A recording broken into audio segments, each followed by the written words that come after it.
when I unlocked the gate to my late father's property for the first time in almost 20 years. The treehouse was the only thing that looked untouched. The old maple had swallowed parts of it, but the platform still stood, leaning slightly like it had been waiting for someone. My dad built it when I was 9, and I remembered every crooked step. 3 days after I started cleaning it, I noticed fresh sneaker prints circling the base of the tree. The ground had been soaked by rain the night before. Mine led from the house to the ladder. The others appeared from nowhere I could figure out, circled the trunk, and stopped beneath the platform. The fence surrounding the property had no damage, and the gate was still locked. I climbed into the tree house expecting raccoons or squirrels. Instead, I found a juice pouch that hadn't existed the day before. Someone had been there. The neighborhood wasn't as rural as it used to be. A few families lived along the gravel road, and I figured local kids had discovered the place. I wasn't thrilled about strangers on the property, but I remembered being that age. So I repaired the broken railing, replaced a few boards, and kept working. The following afternoon, while pulling up a loose floorboard, I found a folded piece of notebook paper tucked underneath. It simply read, "We're still playing here." The handwriting looked like a child's, messy, rounded letters. I smiled more than anything. I left another note in the same spot. "Hey guys, I know this place is fun, but this is private property now. Please don't come onto the land without asking." The note disappeared overnight. In its place was another. "We don't climb over the fence." That bothered me because I hadn't mentioned the fence. I convinced myself they'd simply noticed it. Still, I added a motion light facing the tree. Nothing. No alerts. No movement. Yet every morning something inside had shifted.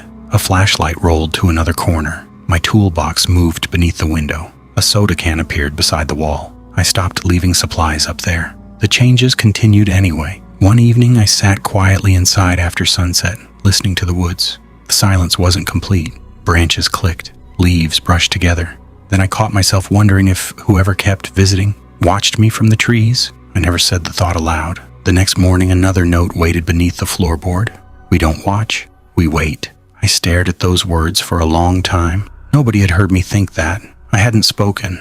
I carried every note to the Burlington police. The deputy was polite but unimpressed. "Trespassing," he said. "Probably neighborhood kids trying to scare you." He suggested trail cameras, so I bought 6. One covered the gate, one faced the ladder. 2 overlooked the woods. 1 pointed inside the treehouse. The last watched the back porch. The first night, every camera shut off at exactly 9:45 p.m. Not the batteries, not the memory cards. The recording simply skipped ahead 15 minutes. Every camera, every night. The manufacturer replaced 2 units. Same problem. I checked the timestamps frame by frame. At 9:44:59, just static. Then 10 o'clock 1.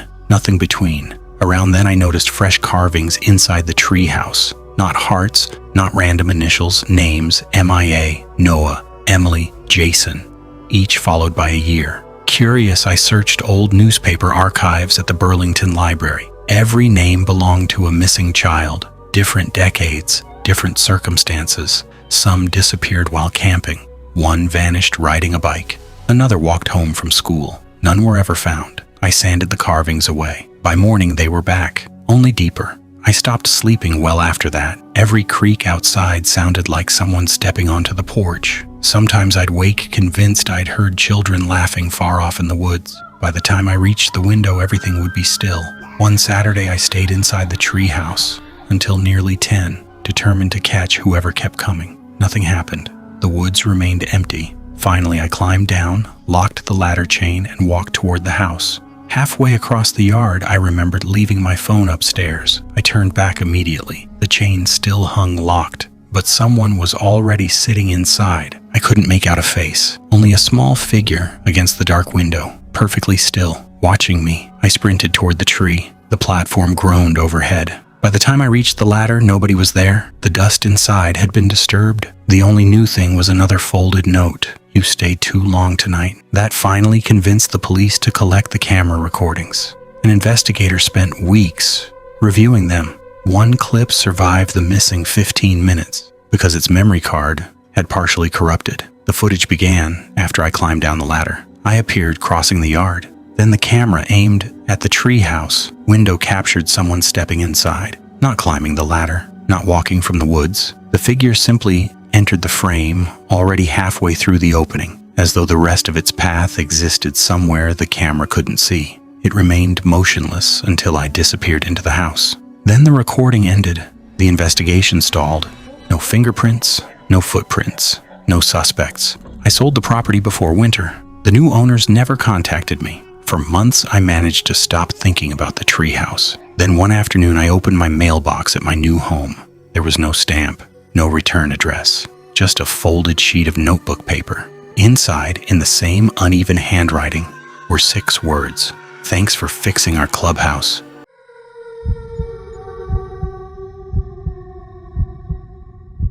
The first time I heard footsteps above me, I laughed because there wasn't supposed to be anything above us. My cousin Evan and I had spent almost 3 weeks rebuilding my grandfather's old tree house on our family's mountain property outside Asheville. It sat between 4 massive oaks overlooking a steep ravine that dropped into thick forest bordering national land. We replaced rotten boards, added new railings, and even built a small roof so we could sleep there during the summer. The platform was nearly 60 feet off the ground. There wasn't another branch above us that could hold a person. So when heavy footsteps crossed directly overhead one hot afternoon, both of us stopped talking. Evan looked up first. "You hear that?" I nodded. 3 slow steps. A pause, then another step, as if someone had shifted their weight. Leaves rustled somewhere beyond the thick canopy. I leaned over the railing, expecting to see another kid climbing the tree. There was nobody. The woods had gone strangely quiet except for the wind moving through the branches. We packed up early that day without mentioning it to anyone. The next afternoon, we came back with a longer extension ladder. Neither of us admitted why.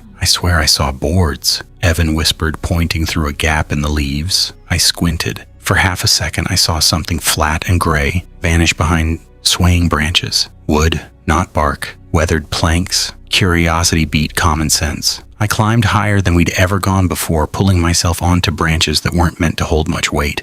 The leaves became so dense they blocked almost all the sunlight. Then my hand touched a wooden railing. I climbed one more branch and suddenly found myself staring at another tree house. It sat 20 feet above ours, wrapped so perfectly in branches that it completely disappeared from below. The outside was covered with moss, bark, and woven limbs. Unless you were almost touching it, you'd never know it existed. I climbed inside. The air smelled dry, like old lumber and metal. There was a folding cot. Shelves lined one wall. Canned food was stacked in careful rows. Rainwater jugs, a propane lantern, binoculars, paper maps covered with handwritten circles. Then I noticed the photographs, hundreds of them. Some showed hikers on nearby trails. Others showed cabins scattered through the mountains. Several showed our own property from impossible angles. One picture showed my parents unloading groceries. Another showed my grandfather splitting firewood years earlier. Then I found one of me. I couldn't have been older than 10. I was standing beside the same tree we'd just rebuilt. Someone had written the date underneath. There were more. Every summer, every few years. Different clothes, different ages. Always me, always unaware. "Evan," I shouted. He climbed up, saw the pictures, and immediately wanted to leave. Neither of us touched anything else. We practically slid down the tree. My parents believed we'd found an abandoned hunting stand until I described the photographs.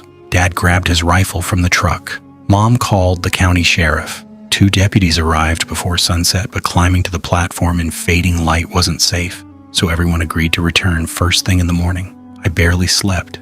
Around 2 in the morning, I heard faint tapping outside. Not from the house, from somewhere high in the trees. Tap, tap, tap, like someone carefully driving nails into wood. The sound continued for almost an hour. By sunrise, it had stopped. We hiked back with my parents, the deputies, and one forest ranger. Our treehouse was exactly where we'd left it. The one above it wasn't. There was nothing.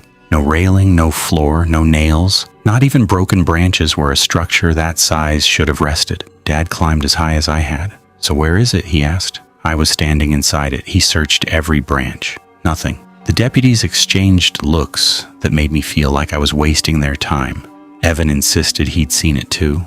That helped a little. But after 3 hours of searching, everyone started believing we'd mistaken tangled branches for something else. Then things around the property began disappearing. A flashlight from the garage, a coil of rope, 2 canned soups, a hammer. Nothing valuable, just useful things. Dad blamed raccoons until the hammer vanished. One evening I sat on the porch after dinner listening to the forest. The tapping returned, far above us, always somewhere different, never close enough to pinpoint. I grabbed binoculars.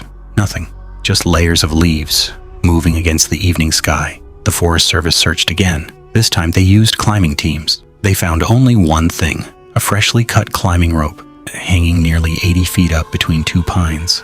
The top end had been cleanly sliced. There was no platform, no campsite, no explanation for how it had gotten there. The ranger quietly admitted he'd never seen anything quite like it. We left the property a week earlier than planned. Dad installed new locks before we drove home. For months I kept expecting someone to be standing outside my bedroom window. Nothing ever happened. By October, I had almost convinced myself the whole thing had become bigger in my memory. Then an envelope arrived without a return address. Inside was a single developed photograph.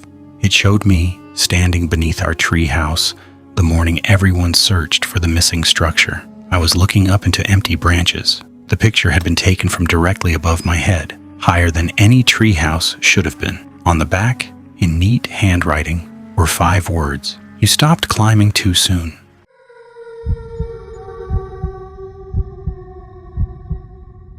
I make my living photographing abandoned places across Oregon, old schools, mills, farmhouses, places people stopped caring about long before nature did. Most of the time, the worst thing I find is a collapsing roof or a family of raccoons. The logging property outside Eugene looked no different when I parked near an overgrown gate one gray October afternoon.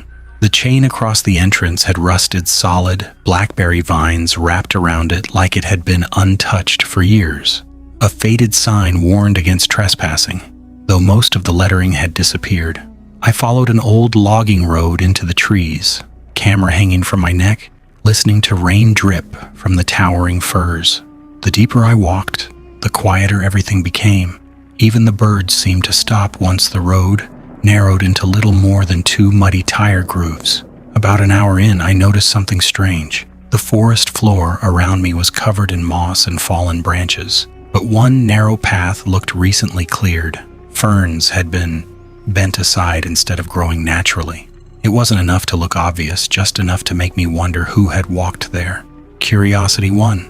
The trail climbed a hill until I saw thick wooden beams 30 feet above me. At first, I thought it was an old hunting platform. Then I saw windows. Someone had built an enormous treehouse between 4 Douglas firs. It looked sturdy enough to survive another 50 years. The cedar walls were weathered silver, but the roof was intact. Even the rope and plank bridge connecting 2 sections barely sagged. It looked abandoned. It also looked maintained. The ladder creaked under my weight as I climbed. Every sound echoed through the silent woods. Halfway up, I stopped and looked around. Nothing. Only endless trees. Inside, dust covered almost everything, but it wasn't the thick layer I'd expected. Shelves held neatly stacked canned vegetables. A small wood stove sat in one corner. Children's books lined another shelf. There were blankets folded on bunks. It looked less like a hideout and more like a tiny home someone had simply walked away from. A calendar hung beside the window. September. The year was 20 years earlier. No pages had ever been turned again. I photographed everything, the kitchen, the shelves, the bunk beds. Then I found the photographs. Dozens of family pictures filled one wall. Birthdays, Christmas mornings, fishing trips. Every single face had been carefully cut out with scissors. Not scratched, not ripped. Removed with incredible patience. Adults, children, even babies. Only bodies remained. A gust of wind made the entire structure groan. For a second, I thought someone had stepped onto the bridge outside. I listened. Wood creaked once, then silence returned. I called out anyway. "Hello?" Nothing answered except branches rubbing together somewhere below. I stayed another 15 minutes before hiking back to my car, telling myself someone had probably built the place decades ago and left in a hurry. That explanation lasted until I got home. I imported nearly 400 photos onto my computer. Everything looked normal until I zoomed into one image of the treehouse exterior. Behind a cedar tree about 50 yards away, someone stood watching me. Only half a shoulder and one side of a head were visible. The figure blended into the bark so well I almost missed it. I checked another photo taken several minutes later. Different tree, same shape, another, different location again, always partly hidden, always watching, never looking directly into the camera. I don't know how I failed to notice someone following me through such a quiet forest. The next morning, I contacted Lane County's Property Records Office. The logging company had dissolved decades earlier. County survey maps showed old roads, equipment sheds, worker cabins, no treehouse. Historical aerial photos showed nothing in that part of the forest either. I even found satellite imagery from different years. Trees, nothing else. A week later, I convinced my friend Tyler to go back with me. "You sure this wasn't some weird editing glitch?" he asked while carrying a flashlight. I wish. The trail was still there, the treehouse was still standing, but the inside, every shelf was empty. No canned food, no blankets, no books, no calendar, no photographs. The walls were bare, except for clean rectangular patches where things had obviously hung. Someone had emptied the entire place. Fast. Tyler stared around. "This looks staged. It didn't look like this before." "I believe you." Neither of us stayed long. As we hiked out, Tyler suddenly pointed downhill. Fresh tire tracks. Deep ones. They led toward an old gravel service road blocked by a locked steel gate. The mud around the tracks hadn't dried yet. Someone had driven through recently. The sheriff's office took my report seriously enough to send deputies. They searched the property, photographed the tree house, checked the road. A week later, they called. There isn't enough evidence to suggest a crime occurred. No missing persons matched anything I'd found. No reports connected to the property. Nothing. Life eventually settled back into normal. I stopped thinking about the tree house.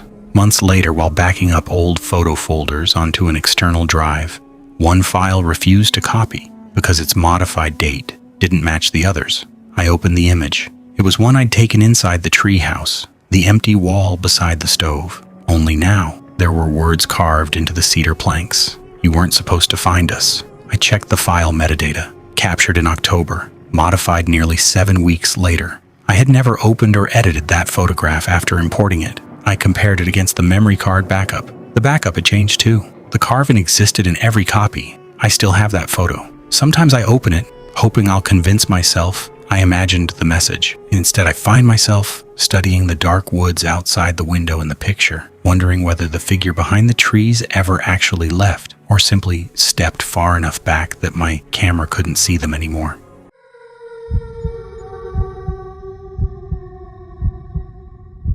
I rent the same cabin every October because it's one of the few places where my phone barely works. The owner leaves a key under a flower pot. The nearest road is almost 2 miles away, and after sunset, the only lights are stars reflecting off the lake. Last fall, on my second night there, I woke up at exactly 2:17 a.m. because a narrow beam of white light swept across my bedroom ceiling. At first, I thought someone was outside my window. Instead, the light came from across the lake. I grabbed the old binoculars sitting on the windowsill and spotted a flashlight blinking from a weathered treehouse hidden among tall pines on an abandoned property. 3 short flashes, 2 long, 3 short again, then darkness. I assumed another camper had wandered onto the property. Northern Minnesota attracts plenty of people looking for solitude, and I rolled over, figuring someone was sending a signal to a friend. The next night it happened again, exactly 2:17, the same pattern. 3 short, 2 long, 3 short, gone. The owner stopped by that afternoon to drop off firewood. I casually asked if anyone stayed across the lake. He looked toward the trees for a second before shaking his head. Nobody's owned that place in years. What about the treehouse? He shrugged. Been there forever. That answer should have settled it, but it didn't. The 4th night brought heavy rain. It poured for hours, turning the narrow access road into deep mud. Wind bent the pines until they groaned. The lake looked almost black beneath the storm clouds. At 2:17, the flashlight blinked through the rain exactly the same way. No boats crossed the lake. No headlights appeared. No campfire burned. Just those patient flashes from the treehouse. The next morning, I walked the shoreline with binoculars. The property across from me looked abandoned in every sense. Tall grass swallowed the dock. One corner of the cabin roof had collapsed. Birch saplings grew through the porch. Still, I couldn't stop staring at the treehouse. It sat higher than I realized, nearly hidden in the branches, with one square window facing the lake. That afternoon, curiosity won. I dragged the old canoe into the water and paddled across. The dock shifted under my weight as if nobody had stepped on it for years. Every board creaked. Fallen leaves covered the path to the cabin, untouched except by deer tracks. The treehouse ladder leaned against the trunk, gray with age but surprisingly solid. Inside, the air smelled dry and stale. Dust coated everything. 2 sleeping bags lay against opposite walls. Empty food cans filled one corner. There was an old camping stove, several water jugs, faded maps of the surrounding forest, and a backpack that had almost fallen apart. On a shelf, I found a notebook. The first pages listed supplies and food ration schedules. Then I noticed 2 different handwriting styles, 2 brothers.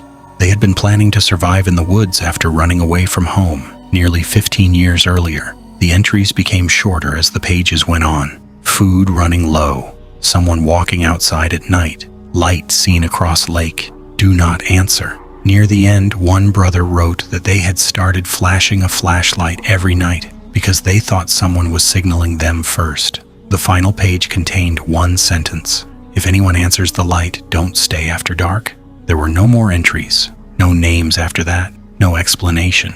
I packed the notebook into my backpack and left faster than I'd climbed up. Back at my cabin, I searched online until I found archived news articles. 2 teenage brothers had disappeared during a camping trip near this lake almost 15 years earlier. Neither was ever found.